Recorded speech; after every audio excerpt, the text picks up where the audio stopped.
Hello world, this is the Hacker 007, and this is my first ever unboxing video on the Microsoft Touch mouse.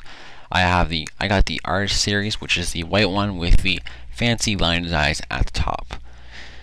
Right off the bat, guys, you can see it's a pretty snazzy case.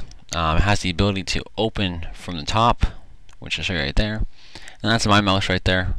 So again, it's pretty snazzy. It has a little line design at the top, and obviously the suggestions. I've already taken off the stickers off both sides, so I'm going to show you guys easily. These prop the top off, and we have the actual mouse. So now we have the actual mouse. I have fairly large hands, so the mouse fits my hand pretty well. So for most people, the hand size and the mouse will have no problem. The topper part with the design is a little rougher, which is where it also has touch sensors, than the bottom.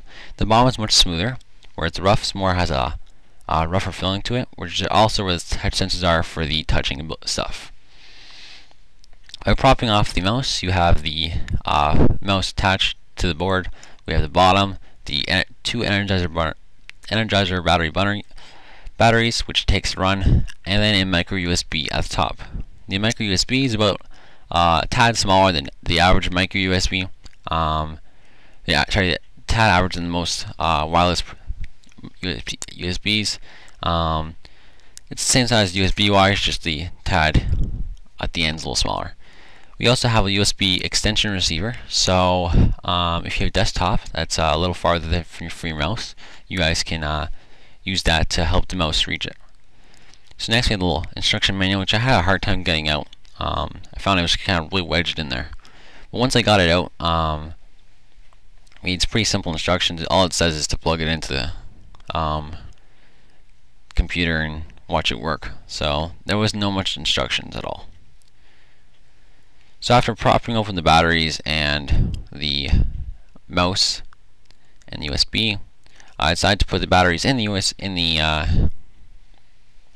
mouse and plug it in for my first time. Mind you, I already have the software installed on my computer, so that's what I suggest doing before. All it is, it's a quick, simple setup, and then it restarts, and then your computer is ready to go for your mouse. So as soon as I start the first battery, it automatically turns on. I did turn it off so I could put the other one easy without a light distraction. Once I put both of them in, I propped the little case at the bottom on. Just a little hole for the power, and there we go. So now I'll go in and plug the USB into the USB port on my laptop. Now at first the mouse didn't work. It has to install on driver status and all that stuff. So it took a couple minutes for it to work, but once it started working, it was a great mouse. So I'll lead you through that process. So as you guys can see, my Windows Update is looking for its driver. Once it finds the driver, it's actually going to identify about 5 more things and to install them too. So now I'm opening up the software that I downloaded from Microsoft. At the time I thought it was useful. Really, it's not that useful actually. It's more you just need it on the computer than anything else.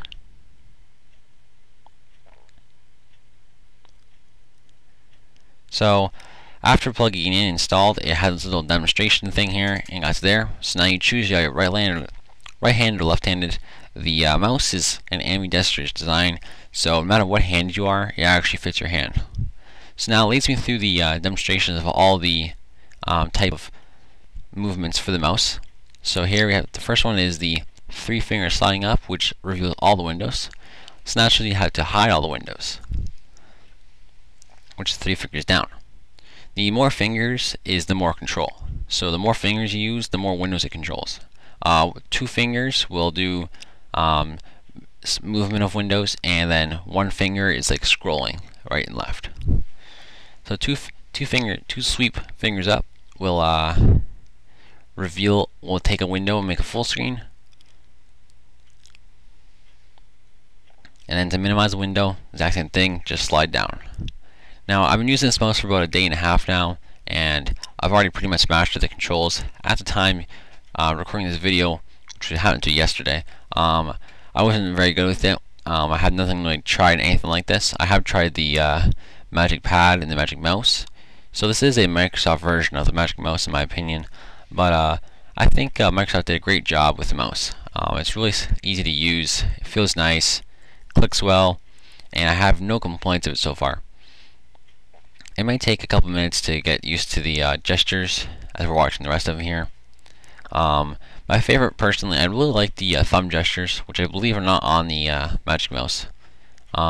Being able to slide your finger back and forth on the mouse and go back and forward on web pages on the internet is personally one of my favorite ideas of this mouse. Also, when you scroll down, which you can see the little line in the middle of the mouse, the harder you flick down, the more it scrolls down. So if you want to go farther down, all you gotta do is flick harder and it goes down. So now it goes out and says, now play around and have fun with your mouse. So basically that's about it for the unboxing. Now I'm just going to lead you guys through a little 1-minute walkthrough of it. So I just went through a couple of properties and nothing happened. I tried moving this window here, but I realized that this window doesn't go full screen. So, but as you guys can see, the actual mouse has a little blue line that flies back and forth depending on what gesture you do. So now I tried this for the first time on the normal Windows. And at first it took me a couple turns, but after a while I got pretty good at it. So as you guys can see, I'm scrolling and snapping and making full screen a lot easier than most movements. So it takes a lot less movements for the mouse. One thing I was worried about when I first got the mouse was how easy it'd be to do the movements. You know, it's great that you can do the movements, but you know, who has time to pick the finger off the mouse, put it back on, and move your finger around? It actually is much easier. As you guys can see, my hand really rarely ever leaves the mouse. And now that I've gotten a lot better at the movements, I'm a lot better at it, and really my hand never leaves the mouse anymore. Now I just pick my finger up a centimeter and scroll back and forth. So that's about it for this review, guys. I hope you guys liked the video. If you have any comments, rate and subscribe. Besides that, have a great day. This is the Hacker 007, and I'm signing off.